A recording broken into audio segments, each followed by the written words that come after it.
இப்போ என்ன பார்க்க போகிறோம் அப்படின்னா சாப்டர் 1ல எக்ஸசைஸ் 1.2ல ஃபிஃப்த் சம் பார்க்க போகிறோம்.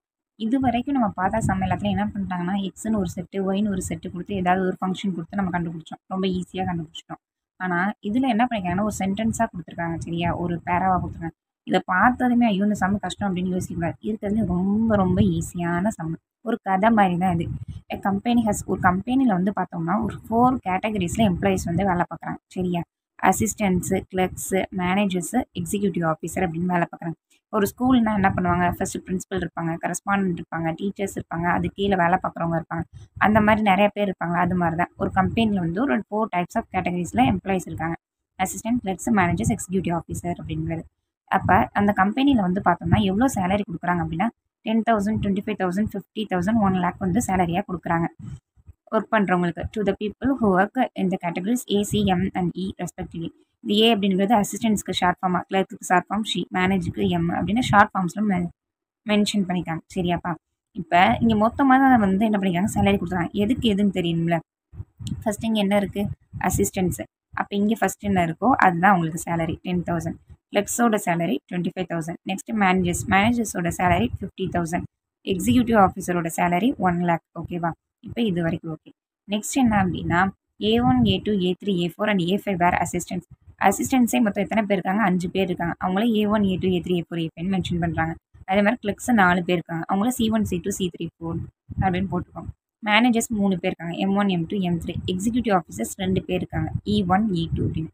And if the relation R is define by, relation எப்படி இருக்கா, எக்ஸ் ரிலேஷன் ஒய்யா இருக்குது அப்படின்ட்டு இருக்காங்க. அந்த எக்ஸ் எப்படி இருக்கா, எக்ஸ் அப்படின்றது சேலரி டினோட் பண்ணுதான். எக்ஸ் சேலரி டினோட் பண்ணுது, ஒய் வந்து பர்சனை டினோட் பண்ணுது அப்படின்ட்டு இருக்காங்க. ஓகேவா, express the relation R through an ordered pair and an arrow diagram. இதை வந்து கண்டுபிடிக்க சொல்லுவாங்க. ஆரோ டயக்ராம் வந்து நம்ம கண்டுபிடிக்க சொல்லுவாங்க இந்த சென்டென்ஸை வச்சு. ஃபஸ்ட்டு என்ன பண்ணலாம், கொடுத்ததை வச்சு கிவன் எக்ஸ் பிலாங்ஸ் டு எப்படி இருக்குது, எக்ஸ் என்ன சொல்லிட்டாங்க இங்கே, சேலரி. எக்ஸ் வந்து சேலரின்னு சொல்லிட்டாங்க. அப்போ சேலரி இங்கே என்ன கொடுத்துருக்காங்களோ அதை அப்படியே எழுதிட வேண்டியதான். 10,000, 25,000, 50,000, நெக்ஸ்ட்டு 1 lakh. ஓகேவா, இப்போ எக்ஸ் பிலாங்ஸ் டு வந்து கண்டுபிடிச்சிட்டோம். இது எக்ஸ் பிலாங்ஸ் டு ஒரு எக்ஸ் ஈக்குவல்ட்டுன்னு சொல்லலாம். நெக்ஸ்ட்டு ஒய் ஈக்குவல்ட்டு வந்து பார்த்தோம் அப்படின்னா என்ன இருக்குது அப்படின்னா எத்தனை பர்சன்ஸ், ஒய் அப்படிங்கிறது பர்சன்ஸ்ன்னு சொல்லியாச்சு. பர்சன்ஸ் எத்தனை பேர் இருக்காங்களோ இதை இது பண்ணி கொடுத்துருக்காங்களோ ஸ்பிட் பண்ணி அதை எல்லாத்தையும் எழுதணும். A1, A2, A3, A4, A5, next C1, C2, C3, M1. Next managers M1, M2, M3. Next executive officers E1, E2. ஓகேவா, அப்போ எக்ஸும் கண்டுபிடிச்சிட்டோம், ஒய்யும் கண்டுபிடிச்சிட்டோம். நெக்ஸ்ட் என்ன பண்ண சொல்லியிருக்காங்க, ரிலேஷன் என்ன சொல்லியிருக்காங்க, எக்ஸ் ரிலேஷன் ஒய்ன்னு சொல்லியிருக்காங்க. அப்போ எக்ஸ் ரிலேஷன் ஒய் அப்படின்னா ரிலேஷன் அப்படின்னு பார்த்தோம் அப்படின்னா எழுதுகிறப்ப எப்படி இது பண்ணுறோம், ரிலேஷன் எக்ஸ் கமா ஒய் தானே எழுதுவோம். எக்ஸ் ரிலேஷன் ஒய் தான். எக்ஸ் வந்து என்ன இருக்குது 10,000. அப்போ 10,000 கமா A1 ஃபஸ்ட்டு வந்து அசிஸ்டன்ஸ்க்கு எழுதுறோம். Next 10,000 comma A2, next 10,000 comma A3, next 10,000 comma A4, 10,000 comma A5. Next யார் வராங்க, நெக்ஸ்ட்டு கிளர்க்ஸோட சேலரினா 25,000.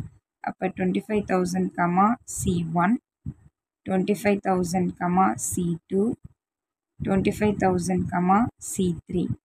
இப்போ கிளர்க்ஸ் முடிஞ்சிட்டு. நெக்ஸ்ட் யார், மேனேஜர்ஸ். அப்போ மேனேஜர்ஸ்க்கு போய் எழுத போகிறோம். நெக்ஸ்ட்டு மேனேஜர்ஸ்க்கு எவ்வளோ சேலரி 50,000. இப்போ 50,000 comma M1, 50,000 comma M2, 50,000 comma M3. Next executive ஆஃபீஸர்ஸோட சேலரி 1 lakh. அப்போ 1 lakh comma E1, 1 lakh comma E2. அப்போ ரிலேஷன் கண்டுபிடிச்சிட்டோமா, எக்ஸ் என்ன சேலரி அதை எழுதிட்டோம், ஒய் வந்து பர்சன்ஸு அதையும் எழுதிட்டோம், ரிலேஷன் வந்து எக்ஸ் ரிலேஷன் ஒய் அதை ரிலேட் பண்ணி எழுதிட்டோம். நெக்ஸ்ட் நமக்கு என்ன சொல்லியிருக்காங்க, ஆர்டர் பேர் அண்ட் ஆரோ டயக்ராம் அதில் வந்து எழுத சொல்லியிருக்காங்க. அப்போ இப்போ என்ன பண்ணிடலாம், ஆரோ டயக்ராமில் வந்து எழுதிடலாமா. அப்போ எழுதுறதுக்கு ஃபஸ்ட்டு எக்ஸோட செட்டை எழுதணும். இங்கே எக்ஸு, இங்கே வந்து என்ன ஒய்ன்னு வச்சுக்கணும். ஓகேவா, அப்போ எக்ஸோட செட்டில் என்னென்னலாம் இருக்குது, 10,000, நெக்ஸ்ட்டு எக்ஸில் வந்து என்னது சேலரி ஓகேவா, ஒயில் வந்து பர்சன்ஸ். அப்போ எக்ஸில் 10,000, 25,000, நெக்ஸ்ட்டு 50,000, அடுத்தது 1 lakh ஓகேவா. இங்கே பர்சன்ஸ் வந்து ஃபஸ்ட்டு எத்தனை பேர் இருக்காங்க, A1, அப்படியே ஒய் செட்டில் உள்ளதை அப்படியே எழுத வேண்டியதான், A3, A4, A5. Next கிளர்க்ஸு C1, C2, C3, C3 3 தான் அதில். நெக்ஸ்ட்டு C3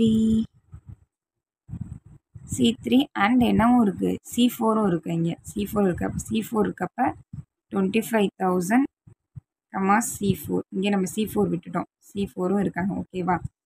அப்போ நெக்ஸ்ட் வந்து பார்த்தோம்னா C3, C4, next M1, M2, M3, லாஸ்ட்டாக E1, E2 ஓகேவா. இப்போ நமக்கு தெரியும் 10,000 இது ஒரு செட்டு ஓகேவா. அதே மாதிரி இங்கே இருக்கக்கூடிய பர்சன்ஸும் வந்து என்ன ஒரு செட்டு.